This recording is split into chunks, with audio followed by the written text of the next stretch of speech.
안녕하세요. 저는 60을 바라보는 남자입니다. 몇 년 전에 겪은 사기 결혼으로 힘든 삶을 살다가 이제 겨우 세상 밖으로 나온 저의 이야기를 좀 들어봐 주세요. 저는 젊어서는 도배 일을 하시는 아버지, 어머니를 따라 도배, 장판 작업 등 밑바닥에서부터 일을 배웠습니다. 아버지 덕분인지 손재주가 있었던 저는 다른 사람들보다 빨리 일을 배웠고 꼼꼼하게 일 처리를 잘한다고 소개도 많이 들어왔어요. 제 나이 30이 되어 있을 때 인테리어 사업으로까지 확장되면서 말 그대로 자수성가를 했죠.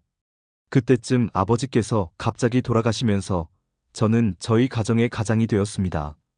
부모님께서는 가난한 집에서 태어나 정말 고생을 많이 하셨는데 이제 좀 사업이 잘 되려고 하니 아버지께서 돌아가셔서 아들인 저의 마음도 함들었고 어머니께서도 습관처럼 네 아버지도 좀 누리고 갔으면 좋았을 텐데 고생만 하고 가시는구나 라고 하셨어요.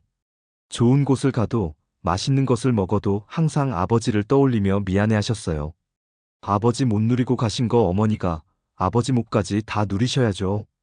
그래 고맙구나. 아버지가 돌아가시고 1년이 지났을 때쯤 저는 선을 봐서 결혼을 했습니다. 아내는 평소 어머니께서 동네에서 친하게 지냈던 분이 소개해준 사람이었는데 행동이 조신하고 성격 또한 여성스러웠어요.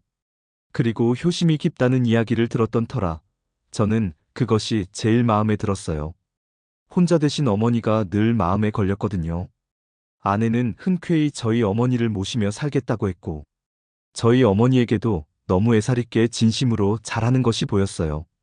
그렇게 천사 같은 아내와 결혼해서 쌍둥이 아들 둘을 낳고 저희는 큰 문제 없이 행복하게 잘 살았습니다.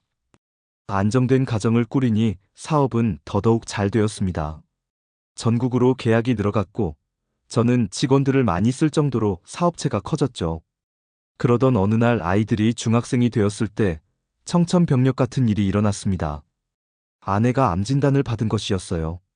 평소에도 아내는 체력이 좋지 않아서 아들과 제가 늘 장난처럼 너네 엄마는 정말 저질 체력이야 라고 놀렸었는데 아내는 가난 말기였습니다.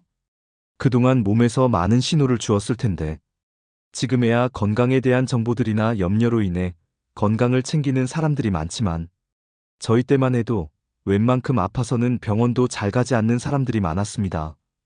이미 말기라서 아내는 시한부 선고를 받았고 저희 집은 초상집이 되었습니다. 사춘기 없던 아이들이 엄마의 죽음 앞에 너무나 혼란스러워했고 저는 일하랴, 아내를 챙기랴 많이 지쳐갔습니다. 저희 어머니께서 아내를 병수발했고 중학생 아이들을 챙기셨어요. 그래도 아내는 의사가 이야기한 날보다 1년을 더 살고 세상을 떠났습니다. 지금도 그때를 생각하면 가슴이 찢어집니다. 정말로 사랑하는 배우자를 잃은 슬픔은 어떤 말로도 표현할 수가 없더군요. 엄마를 떠나보낼 준비를 하고는 있었지만 그래도 아이들은 날마다 울었습니다.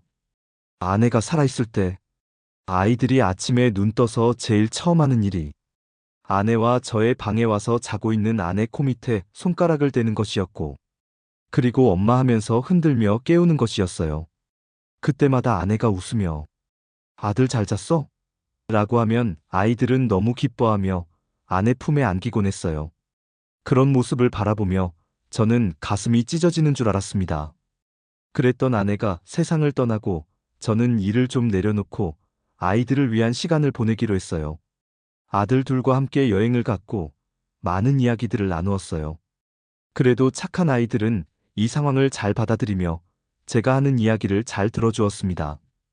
우리가 이 세상을 다 살고 하늘나라 가서 엄마를 만날 때 부끄럽지 않도록 잘 살자고. 그렇게 시간이 지나서 아이들은 대학생이 되었고 서울에 있는 학교에 기숙사 생활을 시작했어요.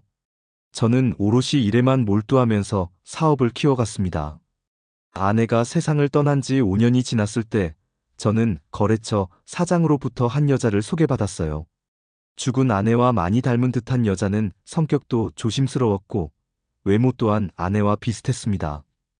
그래서인지 저는 그 여자에게 끌렸고 6개월을 만나보고 재혼까지 결심하게 되었어요. 저희 어머니와 아이들에게 여자를 소개했을 때 저의 걱정과는 달리 가족들은 저의 선택을 존중해 주었고 축하해 주었습니다. 너무 감사했죠. 어머니께서는 새 출발하는 것이니 둘이서 따로 잘 살아라고 하셨고, 저도 아내의 흔적이 있는 집에서 재혼한 아내와 같이 산다는 것이 미안한 마음이 들었던 것은 사실이었어요. 그래서 재혼을 하며 새로 집을 해서 나왔습니다. 재혼한 아내는 모든 것을 저에게 맞춰줄 정도로 착하고 배려심이 많은 사람이었습니다. 아내는 한 번 이혼의 아픔이 있는 여자였어요. 임신이 되지 않아 시댁에서 많은 핍박을 받으며 힘들게 시집살이를 했던 아내는 전 남편의 도박과 술 여자로 인해에도 고생을 많이 했더라고요. 저는 술을 잘 먹지 못했는데 아내는 그 부분이 가장 좋았다고 했었죠. 아내는 말면 알수록 여성스러웠고 저의 내조를 잘해주었습니다. 혼자서 살았던 5년이라는 세월 동안 외로웠던 저를 위로해 주었고 동반자로서 든든하게 지켜주었어요. 둘이서 사는 집에서 저는 먼저 떠난 아내에게 미안할 정도로 행복했던 것 같습니다. 그렇게 1년이란 시간이 지난 어느 날, 아내는 저에게 조심스럽게, 여보, 아는 언니가 작은 사무실을 하나 오픈했는데 사람 구할 때까지만 좀 도와달라고 하네요. 응? 무슨 사무실? 인력사무소라는데 일은 어렵지 않고 간단하게 컴퓨터 작업하는 거래요. 내가 맨날 집에만 있으니까 너무 무료하기도 하고. 하긴 그도 그럴 것이 제가 일의 특성상 새벽 일찍 나가서 밤 늦게 오는 날도 많았고 지방 출장을 가면 집을 비우는 날도 있었기에 아내 혼자 많이 외로울 것 같더라고요. 알겠어. 대신 힘들거나 하면 바로 그만둬. 그냥 당신이 워낙 심심해하니까 보내주는 거야. 네 여보 고마워요. 당신 집에 없는 시간에 하는 거니 크게 달라지는 건 없을 거예요. 그렇게 아내는 고향 언니를 도와서 일을 시작했고 그래서인지 아내는 무척 활기차 보였습니다. 제가 퇴근하고 돌아오면 늘 밝은 모습으로 저를 맞이해 주었죠. 안 그래도 하루 종일 집에만 있는 아내가 신경 쓰였는데 저는 오히려 잘 되었다 싶었습니다. 그러던 어느 날부터인가 아내가 늦게 들어오기 시작했어요. 일이 늦어졌다고 했고 어떤 날은 끝나고 회식을 한다고도 했습니다. 늦게 들어오는 날이 잦아지자 저는 점점 아내가 하는 일이 마음에 들지 않았고 거기는 아직 사람 안 구해졌어? 당분간 할 것처럼 하더니 너무 오래 하는 거 아니야? 여보 아직 석 달도 안 했어요. 저는 일하는 게 너무 재밌고 좋은데. 너무 뭐라고 하지 말아요. 뭐라고 하는 게 아니라 당신 요즘 부쩍 늦게 들어오잖아. 그러다가 몸이라도 상하면 어쩌려고 그래. 걱정 말아요 여보. 일은 하나도 힘든 게 없어요. 너무 재밌다니까요. 아내가 어린아이같이 좋아하니 더 이상 말릴 수는 없어 그대로 두었고 그러던 어느 날 사건이 터지고 말았습니다. 그날은 제가 지방 출장으로 집에 못 들어가는 날이었는데 일정이 바뀌는 바람에 늦게 집으로 가게 되었죠. 늦은 시간이라 아내가 자고 있을 것 같아서 말하지 않고 집으로 갔는데 아내가 집에 없는 거 아니겠어요? 그때 시간이 새벽 2시였어요. 분명히 집에서 곧 잘 거라고 마지막 통화를 했었는데 저는 걱정 반 의심 반 놀라서 아내에게 전화를 걸었고 아내가 전화를 받았습니다. 당신 어디야? 아, 여보. 말도 없이 집에 온 거예요? 오늘 안 들어온다고. 지금 어디냐고. 제가 소리를 질렀고. 아, 언니 집이에요. 언니가 새벽에 너무 아파서 저한테 전화를 했더라고요. 응급실에 갔다가 지금 언니 집에 도착했어요. 아니, 아픈데 왜 당신한테 전화를 해? 당신이 차가 있는 것도 아니고. 뭘 어떻게 돕는다고. 언니 고향에서 올라와서 여기 친한 사람 저밖에 없잖아요. 저한테는 친언니나 마찬가지예요. 알겠어. 내가 데리러 갈게. 저는 순간 화가 났지만 아내를 이해하려고 노력했습니다. 부모님과 형제자매가 한 명도 없는 아내가 유일하게 기대고 가족처럼 생각하는 언니였기에 그럴 수 있겠다고 생각했어요. 보내준 주소로 갔더니 집 밖에 아내가 나와 있었습니다. 언니 방금 잠들었어요. 여보 걱정 끼쳐서 미안해요. 그래 이 시간에 사람이 없으니 내가 얼마나 놀랐는 줄 알아? 미안해요. 아내는 수척해진 얼굴이었고 저는 더 이상 그 일에 대해서 이야기하지 않았습니다. 그 일이 있고 며칠 뒤 아내는 또 외박을 했습니다. 그날도 제가 지방 출장이 있는 날이었죠. 아내는 또 고향 언니 핑계를 대며 그 언니 집에서 잤다고 했어요. 혼자 큰 집에서 자는 것이 무섭다면서요. 저는 날이 갈수록 아내의 행동이 의심스러웠고 참지 못하고 소리 질렀죠. 그 말을 지금 나보고 믿으라는 거야? 당신 요즘 도대체 뭐라고 다니는 거야? 그게 무슨 말이에요? 지금 내가 거짓말이라도 한다는 거예요? 아니 말도 없이 외박하고 온 여자를 지금 나더러 이해하라는 거야? 아내는 저에게 실망했다는 듯한 눈물을 보였고 저는 그냥 넘어갈 수 없다면서 당장 고향 언니를 불러서 삼자대면을 하자고 했습니다. 제가 심했다고 하실 줄 모르겠지만 몇 번이나 말도 없이 아내가 외박을 하는데 의심하지 않는 남자가 세상에 존재할까요? 그렇게 다음날 아내 고향 언니가 저희 집으로 왔습니다. 정말 죄송해요. 제가 말렸어야 했는데 혼자 있는 지은이가 걱정되기도 해서 못 말렸어요. 아내는 친한 언니에게 이런 상황을 만들어 준 것이 불편하고 미안해하면서 당신 진짜 이렇게까지 해야겠어요? 내가 무서워서 언니 집에 간 건데 왜 언니한테 뭐라고 해요? 내가 뭐라고 하는 게 아니라 당신이 입장을 바꿔놓고 생각을 해봐. 어떤 남자가 이걸 이해하는지. 네, 맞아요. 제가 생각이 짧았어요. 그런데 오해는 하지 마세요. 정말로 저희 집에 와서 자고 간 게 다니까요. 저희 집 주소도 아시잖아요. 언제든지 와보셔도 돼요.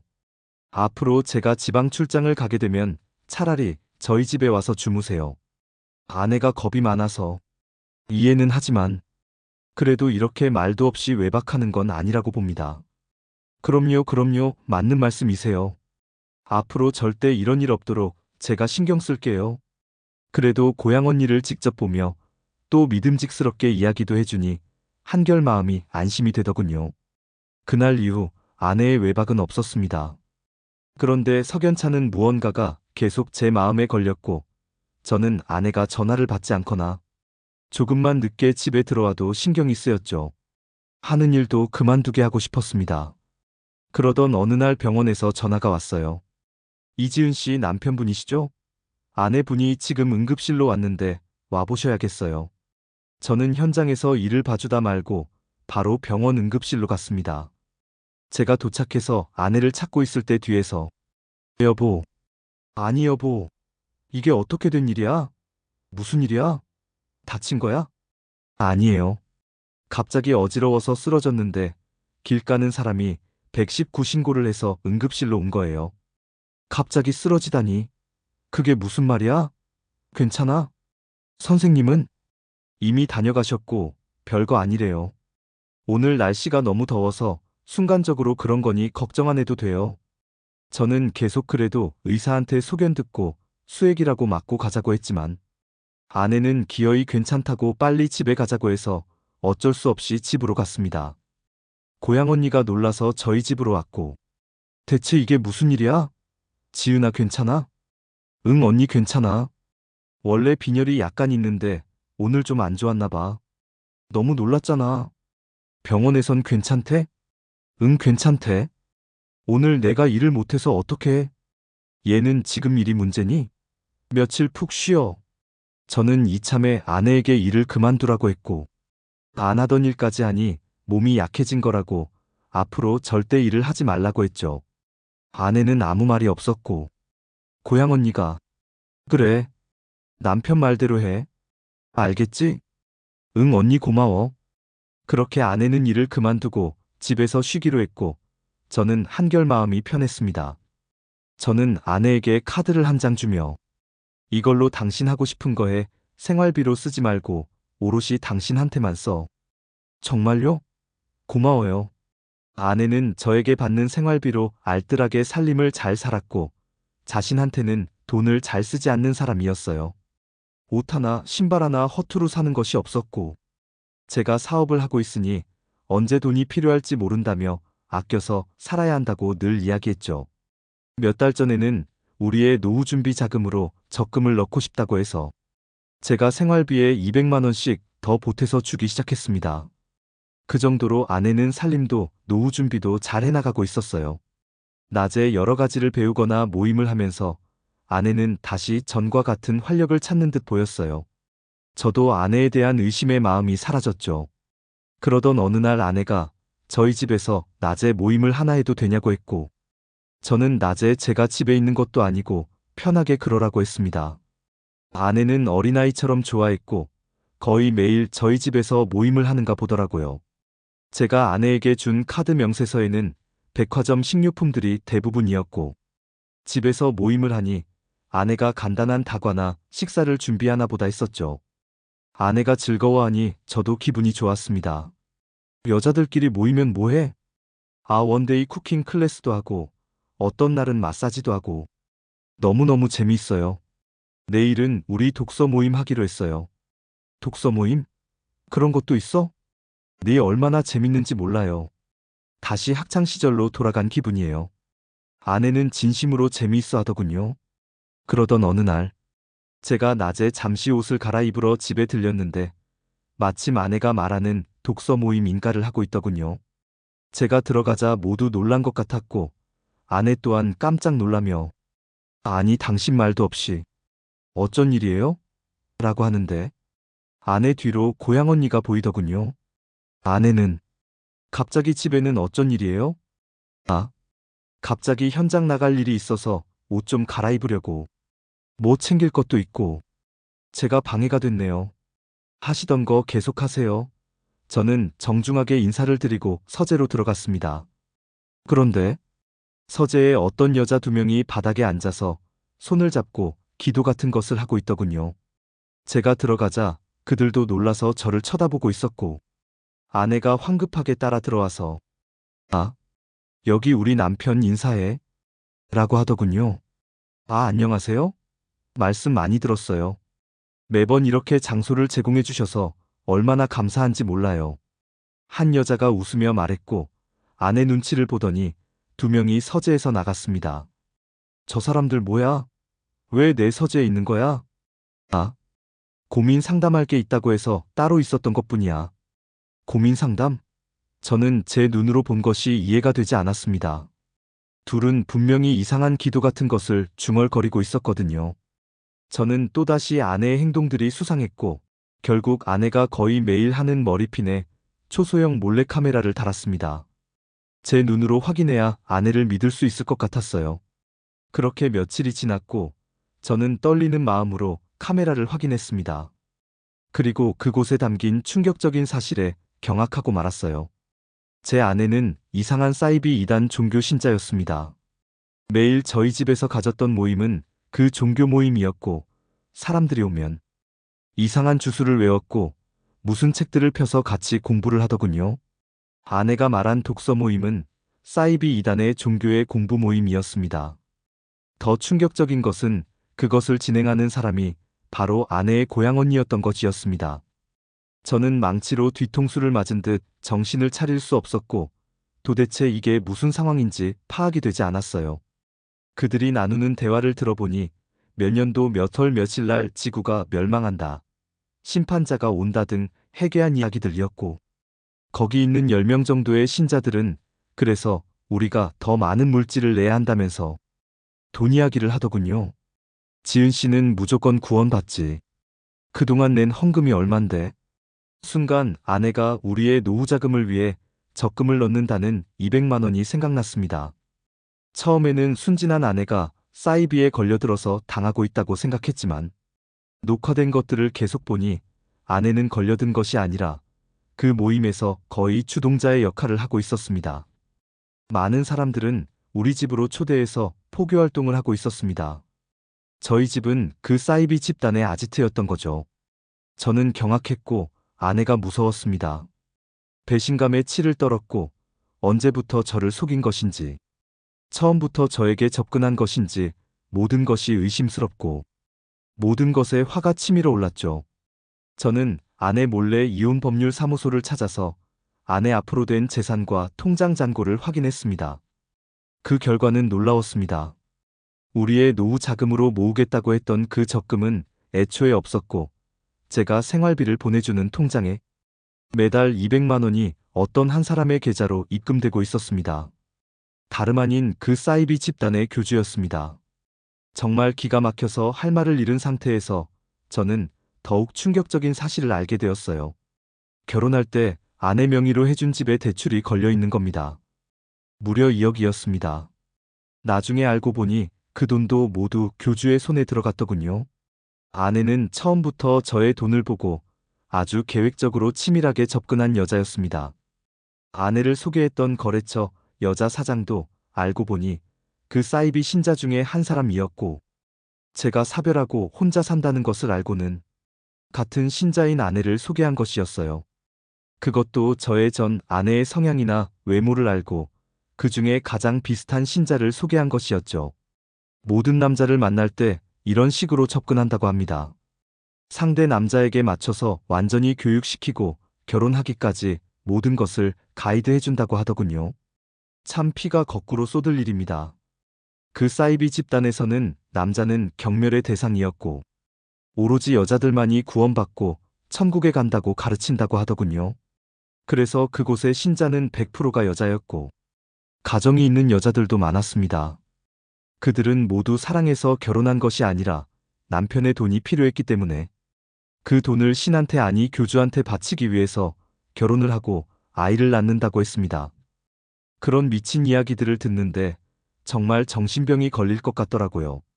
아내가 예전에 외박을 했던 날들은 그 사이비 집단 행사가 있는 날이었고, 그 집단이 사무실로 쓰는 곳, 옥상에서 무슨 신의 영을 받아야 한다면서 여자들이 홀딱 벗고 누워서 하루를 자는 날이라고 합니다.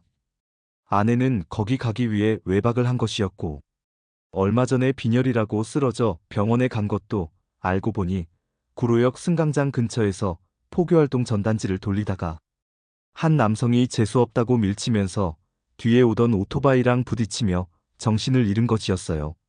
아내의 보험계약자가 저로 되어 있어서 알게 된 사실입니다. 아내는 처음부터 끝까지 모든 것을 속였습니다. 전 남편의 술, 도박, 여자, 그리고 의처증 때문에 이혼했다던 아내는 알고 보니 그 남자한테도 사이비 종교 신자인 것이 걸려서 이혼을 당했는 것이었습니다. 저는 한 여자한테 모든 것을 속았다는 생각에 다리에 힘이 풀렸습니다. 저는 아내에게 출장이 잡혀서 일주일간 집에 못 들어간다고 이야기하고 집안 구석구석에 CCTV를 설치했습니다.